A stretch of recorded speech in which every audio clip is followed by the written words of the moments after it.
What's up, Zach here, and today I've got the all-new Nike Air Liquid Max, and yeah, these things are quite the head turner. The orientation of the Air Max is quite bizarre, and honestly, it feels different than a lot of other Air Maxes out there. For good and bad, there's definitely going to be two sides to this story. Whether these things are going to protect or completely wreck your feet is another story. Shocker, it's a little bit of both here depending on the situation, but suffice to say, it's interesting that, typically you look at all these different, Air Max will come out, it's like, okay, more of the same.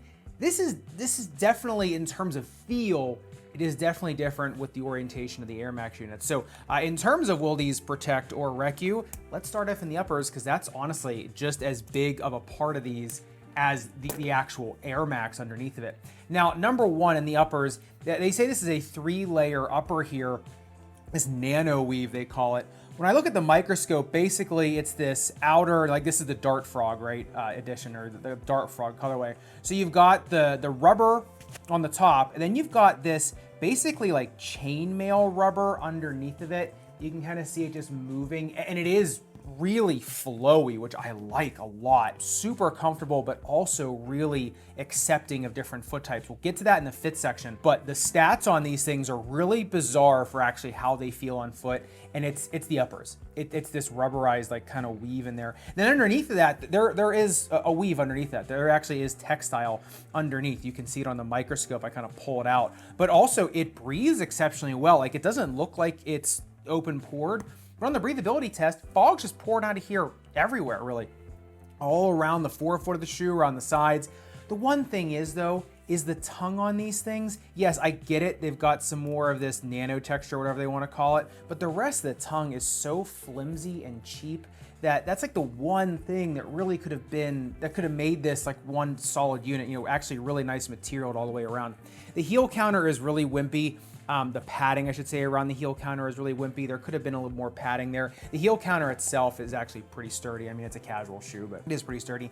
Heel slippage on these things is mild. If there would have been just a little more padding, it really would have been none. But honestly, it's a casual shoe, so, really, who cares? Put it this way, I didn't have a problem with it.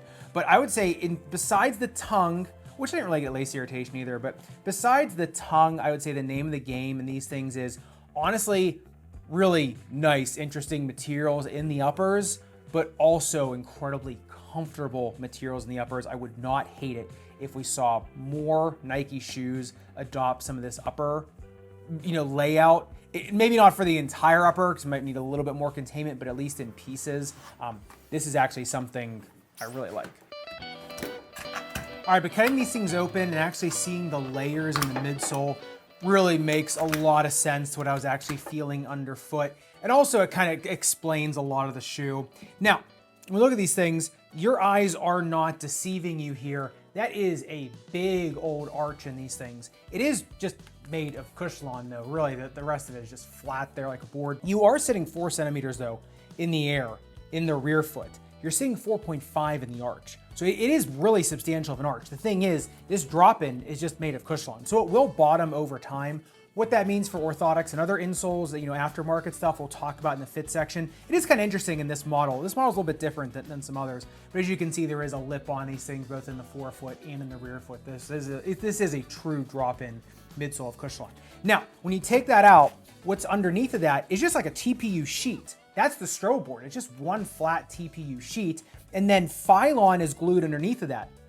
Now, this shoe talks about the negative space, right, that they cut out to save weight, and they cut out, negative spaces around the Air Max, but they also do that around the Phylon, and to do that, you need a pretty strong strobe board to stay held up, and that's why it's a TPU sheet right here. What it feels like underfoot, if you take out the Cushlon drop-in, is it feels kind of like a dull trampoline. That's what it feels. It doesn't feel super bouncy. It just feels like a dull trampoline because you got the Phylon right underneath that, and then the Air Max glued underneath of that Phylon. And so really what you feel is a combination of Cushlon and Phylon with a little bit like a Pebex sheet underneath there. I don't know if it's CPU or Pebex, but that's kind of what it feels like. The Air Max, you don't feel a ton underfoot. You don't get like a sensation of tension or anything under your foot. You more just feel the Cushlon, right? And then when that kind of bottoms out, or you take it out and walk around in them, the feel just feels like kind of like a dull trampoline. Now that doesn't mean these aren't comfortable. These are very comfortable shoes. Cushlon is comfortable. That's what you're feeling. I wore these walking around quite a bit and felt fine. But if you look at the bounce height test, that's where things get really interesting. You get an average of 35 centimeters of bounce height with the Cushlon drop-in in. If you take it out, that goes down to 32. That is pretty much the stats for a regular Cushlon midsole and a regular Phylon midsole. And it just shows you with the tension in the Air Max units, this TPU sheet here, if it's a Pebax sheet, I'm not sure, but really there is no tension there. That air tension does not translate to underfoot. Really everything you're feeling underfoot and a lot of the, quote unquote, it's a casual shoe, but the performance of the shoe really boils down to the Cushlon drop-in, the sheet of plastic, and the Phylon. That was pretty cool.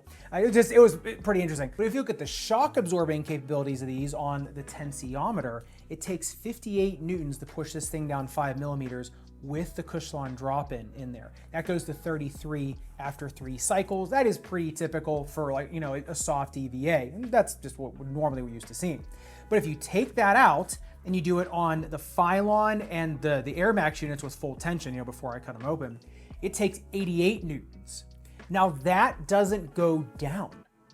It stays. The second cycle went to 90. I think that's just artifact, right? That's just human error. In the very last cycle, I think it took like 86 newtons. And that's because, well, number one, the negative space, right? So you're just basically pushing down a TPU sheet. You got the tension in the Air Max units, got the really stiff Phylon, then you got the coating of the Phylon underneath of that. There's not a ton of shock absorption underneath except for, kind of moving it. So look at this thing here, and it does not want, it bends eventually. It doesn't want to though. That's the tension in the Air Max units, that's the TPU sheet, that's the really stiff Phylon, and then the drop-in over top of it and just all the material here. And in terms of side to side here, it actually is pretty side-to-side stable for a shoe that high off the ground. I couldn't get over how side-to-side stable it actually felt. We'll get to that in the fit section, what these are good for and not in terms of ankle sprainers and things.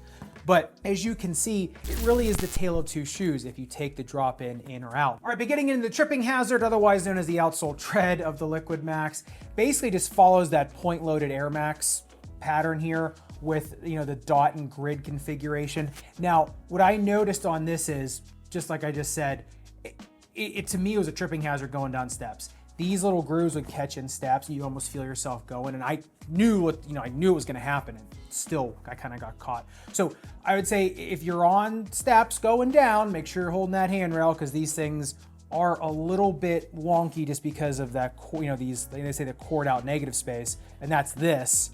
But there's also negative spaces between the points going longitudinally and horizontally. So I would just watch out for that. It is pretty cool looking, and I do like the break points because it is kind of difficult to bend the shoe. So it does make it a lot more comfortable. You can kind of see it bending here. So I do like that. It is pretty ergonomic there. Otherwise, like I said, just watch out when you're going down steps. All right, but getting into the real question of the Liquid Max, how do they fit? Who are they good for? Now, number one, they only have an 8-degree in flare, which they better only have an 8-degree in flare when you're that high off the ground. And when you've got this much between you and the ground in terms of layers, it better not be a crazy swooped in flare just in terms of stability. Now, number two, this drop-in is long. This thing comes in at 29.2 centimeters for men's size 11. Typically on a drop-in, it fits short, feels long. This fits long, feels long, right? It's a little bit different than some others, which bodes well for, we'll get to in a second. Then you get 9.7 centimeters of metatarsal width, then only 9.6 of toe box width, but then the toe box taper as it goes into the distal toe box right here and into the very tip of the shoe is only 38 degrees, which is pretty normal for most other shoes. It's usually between 36 and 38 degrees, the way I measure it. And so really, it's just between the metatarsals and the toe box that you get any bit of tapering. Now, what's weird is when you put the shoe on, you don't feel it. It feels really accommodating. And typically the shoe that goes down in size between the metatarsals and the toe box width, if you lose anything, usually that means it's gonna feel pretty tapered, pretty narrow in there. But because the uppers are so accommodating and because the lip in the forefoot isn't all that high, your foot is just free to expand the shoe. Plus it fits a little bit long. So you're typically, if you're not going down a size or down a half size, your foot's encountering a little bit of the more accommodating part of the shoe. So honestly, I felt these felt great for me. The only problem is, like I said, is the length. I'd say if you're a narrow foot, you can feel free to go down a half size in these things. A medium, if you want a more, snug fit, you can go down a half size. Otherwise, if you're a medium, I just go true to size if you're using these as a casual shoe. A 2E, if you start going up, it's gonna be a little bit of a big shoe. So I'd say if a 2E, if you can stand it going true to size, you might have a little bit of breaking on these, might just need to loosen the lace a little bit. I'd just go there. If you wanna go up a half size as a 2E, just get ready for a little bit of room in the forefoot. A 4E, then you can go up 1/2 size. Like I said, just get ready for a little bit of room in the toe box. Like I said, it fits a little bit weird. For some people, that's not gonna be great. For others, it's gonna be just fine. So if you're, like I said, narrow and medium, I think that's the sweet spot. A 2E though, I'm a 2E and my true to size 11. Now remember, I wear shoes a little bit bigger just because of my swooped in foot. My true to size, it was just fine, but some other people that have more straight foot might have an issue with that. So I'd say, yeah, I mean, a 2E, you can't, like I said, these uppers are so accommodating. If you want to just go true to size, to me, I think you'll break them in just fine as a true to size 2E. And that way you're not getting all that extra length.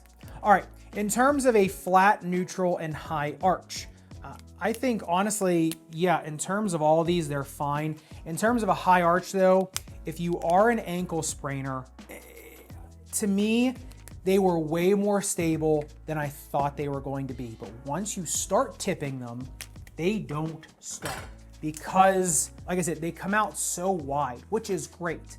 So normally they're fine, but once you get to a tipping point, that Air Max starts to compress, it just goes like crazy.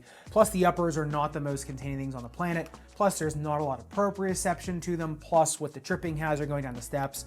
So although they were a pleasant, here, I'll give them a smiley face, even though they were a pleasant surprise in terms of how stable they were, I still wouldn't love them for an ankle sprainer, but better than I thought they were gonna be. In terms of plantar fasciitis, while they're new, they're okay. And if we put an orthotic, okay, Achilles too, they're honestly not super wobbly. Like they're not terrible in terms of that. So while the Cushlon is new, they're okay. But then you can put an orthotic in these because, so if you take the Cushlon out, you can just put, especially a custom orthotic, because the footbed on these is pretty true and because the drop-in isn't all that high. This is basically the thickness of an orthotic. So typically on drop-ins, they're super thick. There's no way for an orthotic to take up the negative space and your foot is sitting weirdly in the shoe. Whereas in this one, because it's long enough to fit an orthotic in there, that's actually really nice.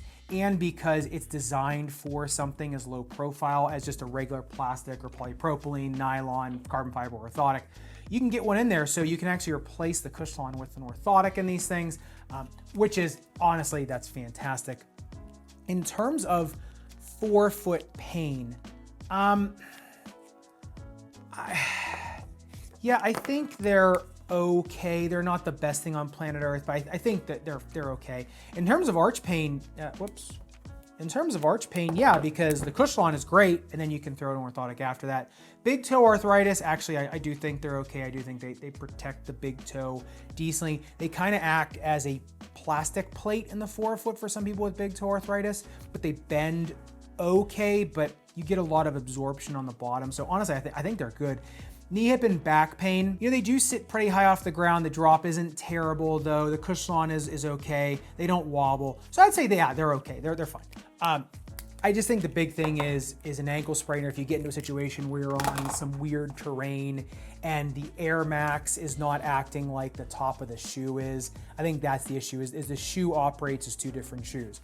Below the glue line of the Air Max and the shoe, and then above that glue line. And so that's why I think, yeah. But honestly, once again with Nike, a pleasant surprise. Mostly good. And I think honestly, I don't know if they designed it that this could come out, or if it was just, hey, this isn't the most comfortable thing in the world. Let's throw a really thin Cushlon drop-in over top of it to make it more comfortable. I don't know which one it was, right? Was it necessity or was it engineering? I have no idea. But in any case, it makes it so that you can actually augment these much better than most other drop-in midsoles. Is it ideal? No. But it is much better than most others, so you can augment. But I'd love to hear your thoughts in the comments down below. These are quite expensive. Honestly, you're buying the look of them, right? You're buying the head turner aspect of these, not necessarily anything else, because honestly, it is still just Air Max Phylon and Cushlon. Honestly, to me, if I can get them, I'll put it this way, if the price goes down on them, I'll buy another pair. I'm not spending resale. I mean, I bought these resale, so obviously I spent way more. So if I can get them for retail price, I might be a buyer just to have a conversation piece with patients when I walk into the room. It's kind of fun to wear some fun shoes. I do love the colorway too. So yeah, like I said, once again, pleasant surprise with Nike. I'd love to know if you are gonna buy these, if you'll buy these resale like I did, you know, like the moron that I am, or if you're gonna wait for these to go retail with Nike, and if at retail price, I mean, they're still well over 200 bucks retail. So let me know in the comments down below if you're picking these up. And if you do want to see another Nike shoe that I found to be a very, very pleasant surprise, the Nike Structure Plus or the Nike Vomero Premium, I'll leave both those videos linked right here. Make sure you subscribe down below. I'll see you in the next video.